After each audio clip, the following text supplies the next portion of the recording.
Hi everyone, कैसे हैं आप सभी का मैं अपने चैनल पे फिर से एक बार स्वागत करती हूँ। और आज मैं आपको अपनी इस वीडियो में बॉर्डरलाइन पर्सनालिटी डिसऑर्डर के बारे में पढ़ाऊँगी। सो प्लीज़ चैनल में आगे बढ़ने से पहले प्लीज़ मेरे चैनल को लाइक, सब्सक्राइब एंड शेयर ज़रूर करिएगा। एंड प्लीज़ कमेंट भी कीजिएगा कि आप लोगों को वीडियो कैसी लगी। तो चलिए शुरू करते हैं। सबसे पहले हम शुरू करेंगे कि बॉर्डरलाइन पर्सनालिटी डिसऑर्डर क्या होता है। Borderline personality disorder is a complex mental health condition characterized by unstable emotions, impulsive behaviors and unstable relationship. Borderline personality disorder एक कॉम्प्लेक्स मेंटल हेल्थ कंडीशन है जिसको अनस्टेबल इमोशंस, इम्पल्सिव बिहेवियर्स और unstable relationship के द्वारा characterised किया गया है। मतलब जो भी बीपीडी, आप इसको शॉर्ट फॉर्म में बीपीडी भी कह सकते हो। बॉर्डरलाइन का बी, पर्सनालिटी का पी और डिसऑर्डर का डी, तो इसका शॉर्ट फॉर्म हो गया बीपीडी। तो आप इसको कैरेक्टराइज्ड, अगर आपको कभी कैरेक्टराइज्ड करना हो तो आप इसको इन सब चीज़ों से कैरेक्टराइज्ड कर सकते हो।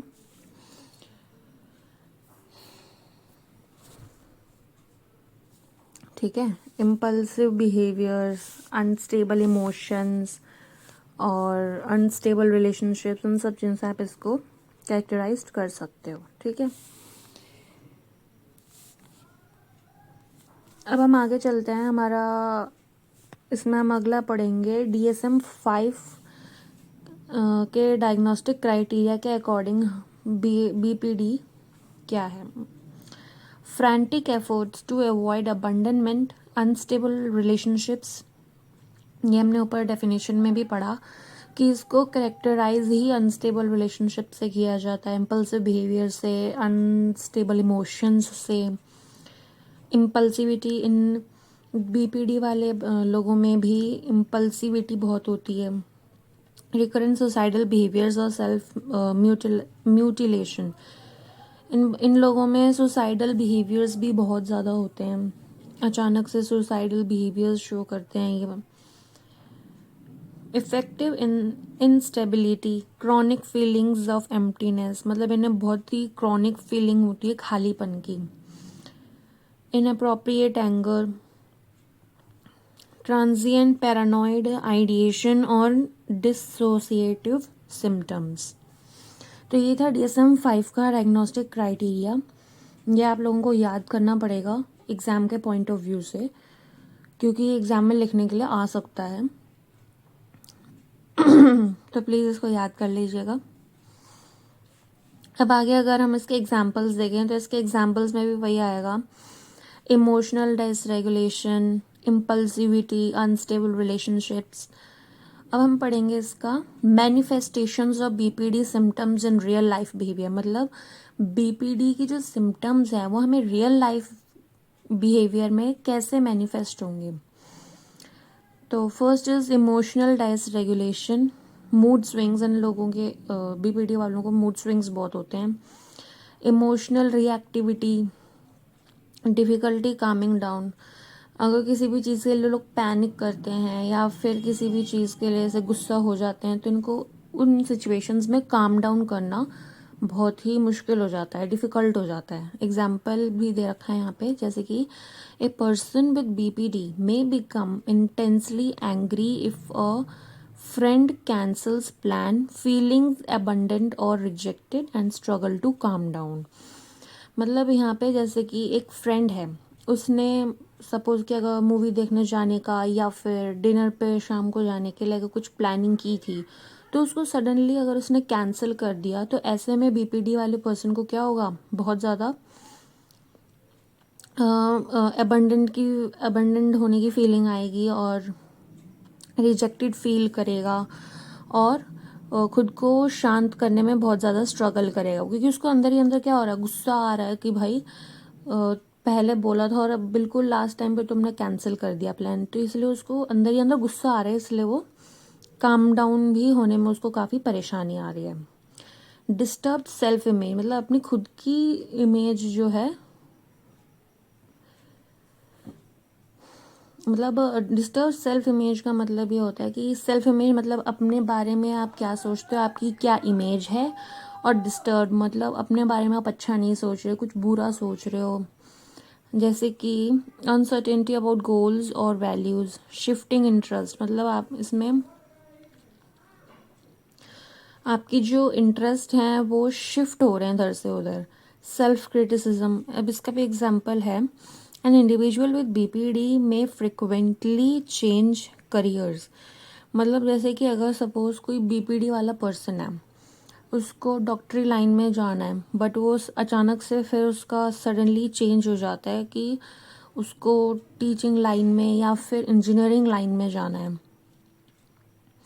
और measures and unsure of their strengths और इंटरेस्ट, मतलब वो बीपीडी वाले लोग जो होते हैं, बीपीडी पर्सन्स जो होते हैं, वो हमेशा अपने आप को लेकर के डाउट में रहते हैं कि उन्हें क्या चीज़ चाहिए।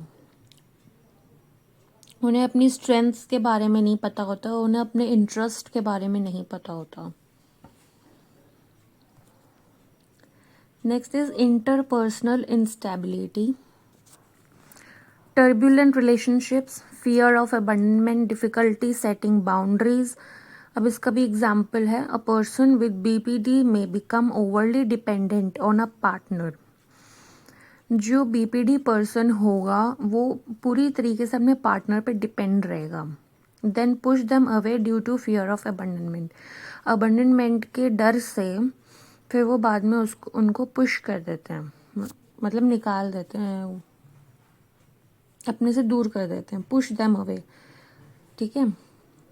एंड प्लीज़ वीडियो में आगे बढ़ने से पहले प्लीज़ मेरे चैनल को लाइक, सब्सक्राइब एंड शेयर ज़रूर करिएगा। अगर आप लोग मैं आने वाली वीडियोस की जो नोटिफिकेशन है ताकि आप लोगों तक ज़रूर पहुंचे, तो प्लीज़ मेरे चैनल को लाइक, सब्सक्राइब एंड शेयर ज़रूर करिएगा। एंड प्लीज़ कमेंट करके भी ज़रूर बताइएगा कि आप लोगों को समझ में आया कि नहीं आया, और अगर और कोई भी डाउट है इस सेशन से रिलेटेड तो आप वो भी पूछ सकते हैं। तो चलिए आगे बढ़ते हैं। Next is impulsivity, reckless spending, substance abuse, self destructive behaviours. अब इसका भी एग्जाम्पल ले लेते हैं। An individual with BPD may engage in reckless spending to cope with emotional stress. एक इंडिविजुअल जिसको बीपीडी है वो रेकलेसली स्पेंड करेगा, स्पेंडिंग टू कोप, जो भी इमोशनल डिस्ट्रेस है उससे कोप अप करने के लिए वो रेकलेस स्पेंडिंग करेगा, वो एंगेज रहेगा रेकलेस स्पेंडिंग में। और इससे क्या होगा, फाइनेंशियल प्रॉब्लम्स आएंगी, लीडिंग टू फाइनेंशियल प्रॉब्लम्स, इससे फाइनेंशियल प्रॉब्लम्स बहुत आएंगी। ये तो ऑब्वियस है कि जब आप किसी भी इमोशनल डिस्ट्रेस से अगर कोप अप करने के लिए अगर आप कुछ ना कुछ खरीदते रहोगे या रेकलेस स्पेंडिंग करोगे जब आप, तो ऐसे में फाइनेंशियल प्रॉब्लम्स तो आएंगी, है ना। रिस्क फैक्टर्स फॉर बीपीडी, ऐसे कौन कौन से रिस्क फैक्टर्स होते हैं। फर्स्ट इज जेनेटिक, सॉरी यहाँ पे जेनेटिक में सी लिखना रहेगा, जेनेटिक रिस्क फैक्टर्स। ठीक है, यहाँ पे आएगा family history, twin studies, genetic variants. Family history मतलब वही कि अगर जिस पर्सन को अभी बीपीडी है, अगर उससे पहले भी और किसी को फैमिली में अगर ये परेशानी, ये डिज़ॉर्डर रह चुका है, तो उस चीज़ की history. Twin studies, genetic variants मतलब जीन्स से रिलेटेड कोई परेशान, मतलब जीन्स से रिलेटेड जो वेरिएंट्स हैं, है ना, ये तो आपको याद करना पड़ेगा। और इसमें आप बहुत ही कॉमन चीज़ लिख सकते हो, फैमिली हिस्ट्री, क्योंकि अगर देखा जाए तो हर डिज़ॉर्डर में कहीं ना कहीं फैमिली हिस्ट्री और रिस्क फैक्टर्स में या फैक्टर्स में आप लिख सकते हो, कहीं ना कहीं फैमिली हिस्ट्री हर जगह लिखी जाती है ना। अगर आप लोगों ने मेरी अभी तक सारी वीडियोस देखी होंगी, ASD, ADHD और SLD वगैरह की, तो इसमें जितने भी रिस्क फैक्टर्स या फैक्टर्स हमने लिखे थे उसमें फैमिली हिस्ट्री ज़रूर लिखी हुई है। तो अगर आपको कहीं पे भी फैक्टर्स लिखने पड़ जाए या रिस्क फैक्टर्स लिखने पड़ जाए किसी भी डिसऑर्डर के लिए, तो सबसे पहले आप फैमिली हिस्ट्री उसमें बेझिझक होकर लिख सकते हो, क्योंकि इन सब में फैमिली हिस्ट्री इंक्लूडेड है। ठीक है, चलो आगे बढ़ते हैं। न्यूरोबायोलॉजिकल रिस्क फैक्टर्स कौन कौन से होते हैं? ब्रेन स्ट्रक्चर एंड फंक्शन,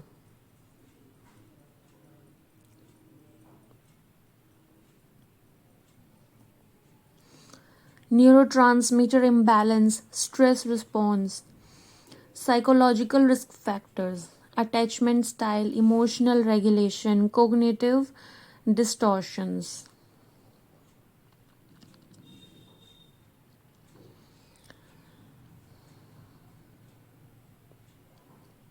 अब यहाँ पे अटैचमेंट स्टाइल जो यहाँ पे लिखा है, इसका मतलब ये है कि जैसे कि एक मदर और एक बेटी में कितना आपस में अटैचमेंट होता है, और आप और भी काफ़ी एग्जांपल्स ले सकते हो। इसमें साइकोलॉजिकल रिस्क फैक्टर्स लिखना है। साइकोलॉजिकल में आप समझ ही सकते हैं कि अटैचमेंट स्टाइल में आप क्या क्या एग्जांपल्स लिख सकते हैं, है ना। इमोशनल रेगुलेशन, कोग्निटिव डिस्टॉर्शंस, फिर आता है एनवायरमेंटल रिस्क फैक्टर्स। ये भी सभी उसमें कॉमन है सभी डिसऑर्डर्स में। चाइल्डहुड ट्रॉमा, मतलब अगर बचपन में कोई ऐसा ट्रॉमा हो गया हो जिसके कारण बच्चा अभी तक भी उभर नहीं पाया है उस ट्रॉमा से, तो भी उसको बीपीडी हो सकता है ना। Invalidating environment, social and cultural factors, interaction of risk factors, gene environment interaction, मतलब जीन्स का एनवायरनमेंट का आपस में इंटरेक्शन हो गया हो। क्यूमुलेटिव रिस्क,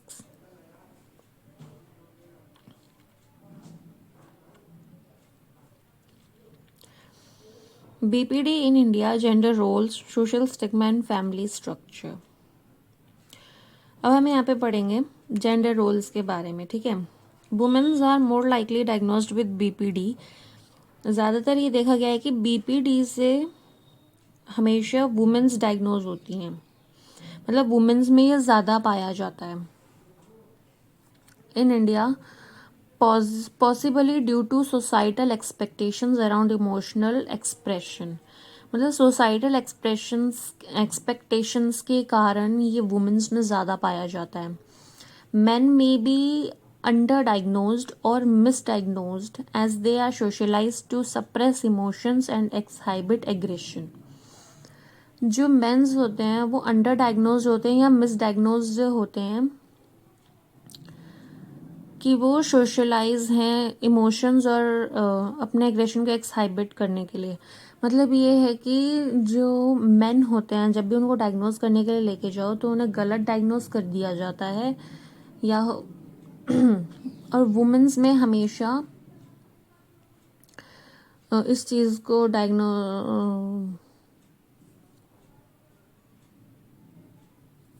मतलब अगर मेन को अगर कोई परेशानी होगी भी तो भी उसको मिसडायग्नोज कर दिया जाता है।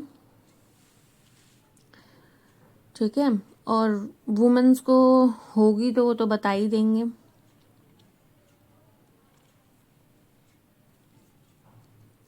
BPD symptoms in women are likely to exhibit emotional dysregulation and men more likely to exhibit aggression. जो BPD के सिम्टम्स होते हैं वुमेन में वो क्या होते हैं? इमोशनल डायसरेगुलेशन को एक्सहाइबिट करते हैं, और जो मैन होते हैं वो लाइकली क्या करते हैं? अपना एग्रेशन दिखाते हैं, गुस्सा दिखाते हैं। सोशल स्टिग्मा, सोशल स्टिग्मा का मतलब mental health stigma, fear of labeling. Social stigma can contribute to underdiagnosis and treatment of BPD.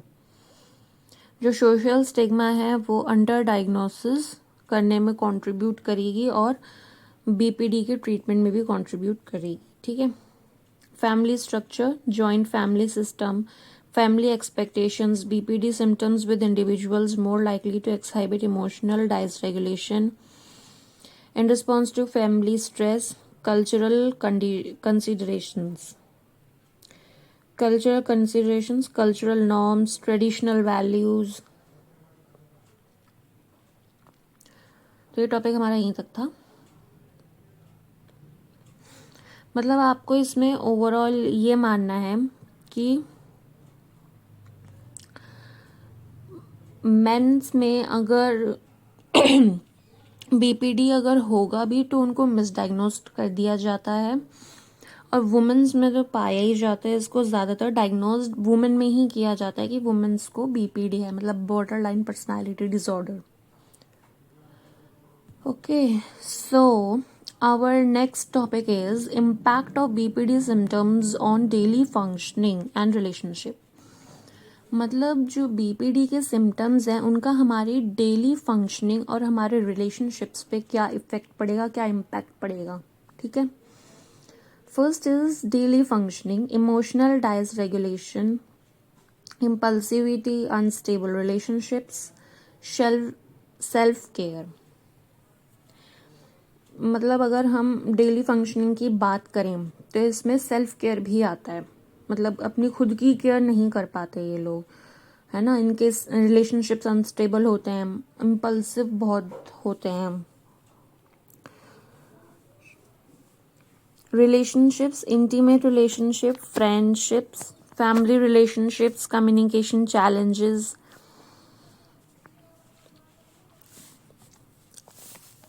Work and education, job instability, academic struggles. अगर कहीं जॉब करने जाते हैं या कुछ भी है तो जॉब में क्या होगा, इंस्टेबिलिटी होगी, स्टेबल नहीं हो पाएगा. वो एक जॉब पकड़ेगा, नहीं स्टेबल रह पाएगा, फिर दूसरी जॉब पकड़ेगा, फिर स्टेबल नहीं रह पाएगा, फिर तीसरी पकड़ेगा.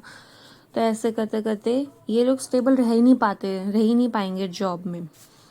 एकेडमिक स्ट्रगल्स,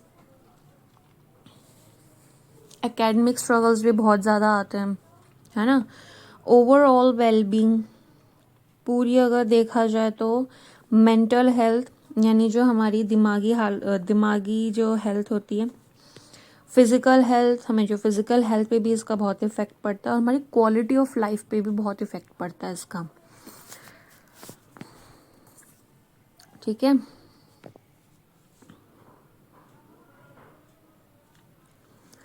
अब हम आगे बात करेंगे इसके क्लिनिकल पिक्चर के बारे में. ठीक है. इसकी क्लिनिकल पिक्चर क्या है. Emotional dysregulation, interpersonal relationship instability.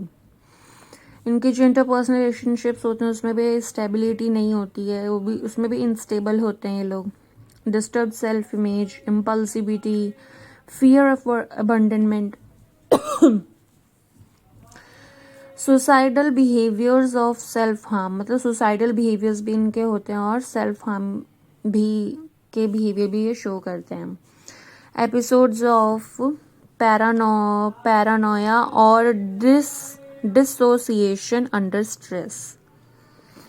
तो ये सारी क्लिनिकल पिक्चर्स हैं. टोटल 7 क्लिनिकल पिक्चर्स हैं, आपको याद करने होंगे. तो चलिए अगला पढ़ते हैं, differential diagnosis of BPD.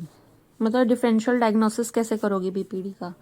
BPD shares a lot of symptoms with other mental health conditions. BPD और भी बाकी के मेंटल हेल्थ कंडीशंस के साथ अपने सिम्टम्स को शेयर करता है, जैसे कि bipolar disorder, depression, anxiety disorder और पीटीएसडी, मतलब पोस्ट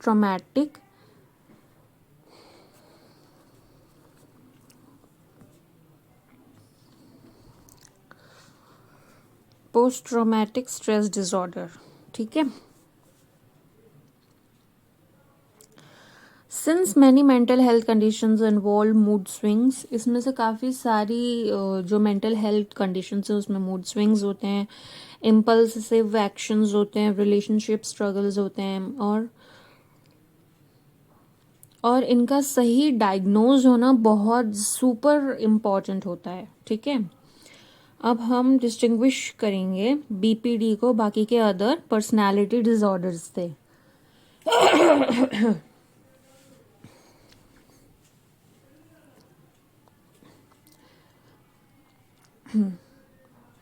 अब हम बीपीडी को अदर पर्सनालिटी डिसऑर्डर्स और मेंटल हेल्थ कंडीशन दोनों के साथ डिस्टिंग्विश करेंगे. ठीक है. First is BPD versus bipolar mood disorder. In BPD, emotions shift much more quickly, sometimes within hours or even minutes. मतलब बीपीडी में जो इमोशंस होते हैं वो बहुत जल्दी जल्दी इधर से उधर शिफ्ट होते हैं। कभी दुखी होंगे, कभी खुश होंगे, कभी बहुत उदास होंगे, कभी, है ना। और BPD is more connected to relationship struggles and fear of abandonment. जो बीपीडी है वो बहुत ज़्यादा कनेक्टेड होता है रिलेशनशिप स्ट्रगल्स और फियर ऑफ अबंडनमेंट से, ठीक है। Bipolar disorder, mood swings happens in longer cycles. Someone might be super energized for weeks and then feels deeply depressed for another long period.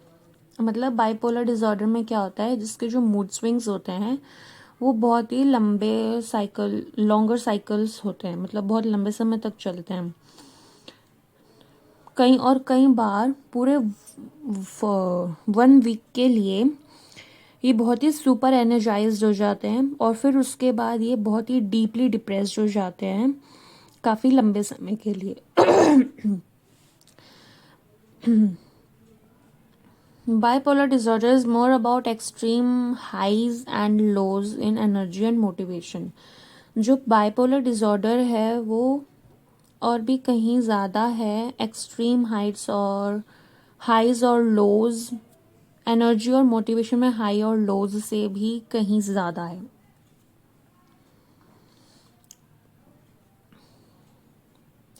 BPD versus depression, अब इसको depression से compare करेंगे। BPD experience sadness, BPD में sadness होती है, experience करते हैं। They go from one extreme to the next in terms of mood towards painful experiences quickly. मतलब एक एक्सट्रीम से next in terms of mood इन्हें बहुत ही पेनफुल एक्सपीरियंसेस होते हैं क्विकली, बहुत जल्दी जल्दी। And they have intense feelings, और इनके अंदर बहुत ही इंटेंस फीलिंग होती है गुस्से की, एंग्जाइटी की और एम्प्टीनेस की। Depression is a long lasting low mood that last for week and months and causes people to feel hopeless, depressed, tired. Depression एक बहुत ही लॉन्ग लास्टिंग लो मूड है, मतलब जिसमें आपका जो मूड है वो बहुत ही लो लेवल पे रहता है। वो वीक्स के लिए भी हो सकता है, मंथ्स के लिए भी हो सकता है, और इससे बहुत ही ज़्यादा होपलेस फील होता है, बहुत ही डिप्रेस्ड फील होता है और बहुत ही टायर्ड और not wanting to be alive, right. So our next is BPD versus anxiety disorder. BPD have anxiety that is oriented around being left or rejected. मतलब BPD में एंजाइटी होती है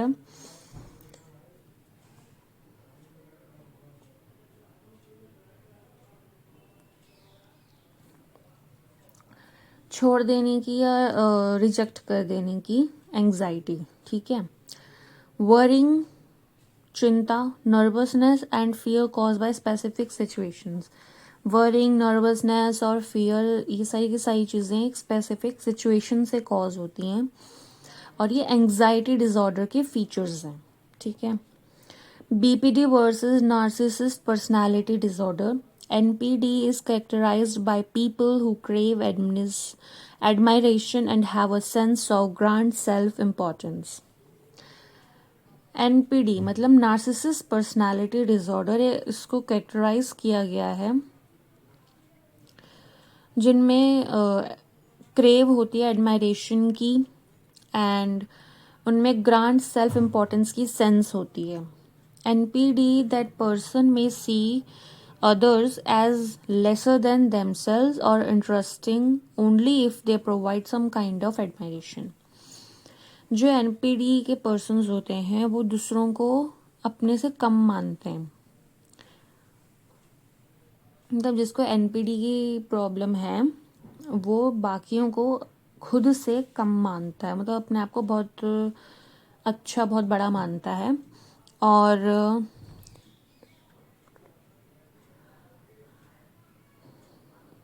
अगर वो किसी भी तरीके का एडमायरेशन प्रोवाइड करता है तभी वो इंटरेस्टिंग होता है. BPD involves someone who has low sense of self-worth and fear of being abandonment. BPD में क्या इन्वॉल्व होता है? जिसको लो सेंस हो सेल्फ वर्थ का, who has a low sense of self-worth and fear of being abandonment. BPD, that person could idolize someone to the extreme and then feel betrayed. Next is BPD versus post-traumatic stress disorder. Many people with BPD have past trauma. काफ़ी सारे BPD के जो patients होते हैं उनके पास traumas होते हैं. PTSD is typically triggered by a specific traumatic event. जो post traumatic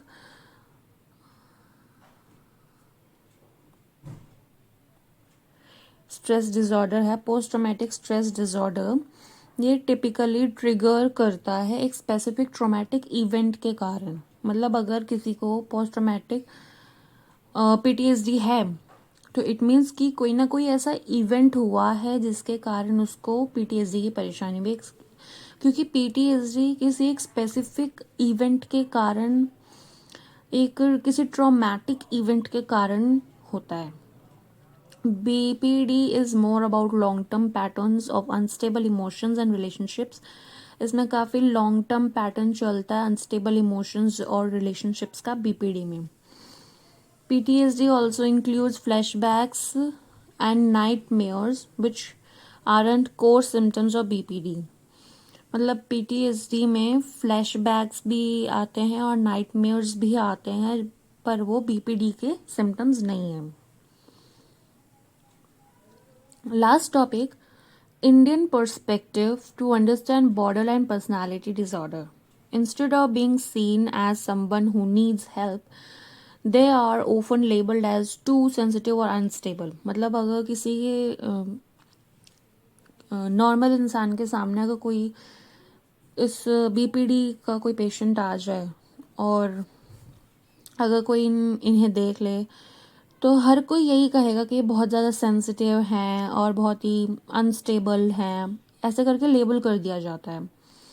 as mental health is still a taboo in many Indian households, people with BPD may not even realise they have a disorder. मतलब आज भी कई सारे लोगों को, किसी को BPD की प्रॉब्लम होगी, लेकिन क्या होता है कि हम अपने बीमारी को खुद नहीं डायग्नोज कर पाते, हमें पता नहीं लग पाता. कुछ बीमारियां ऐसी होती हैं जो हमें होती हैं, होंगी भी तो हमें पता नहीं लग पाएगा, है ना.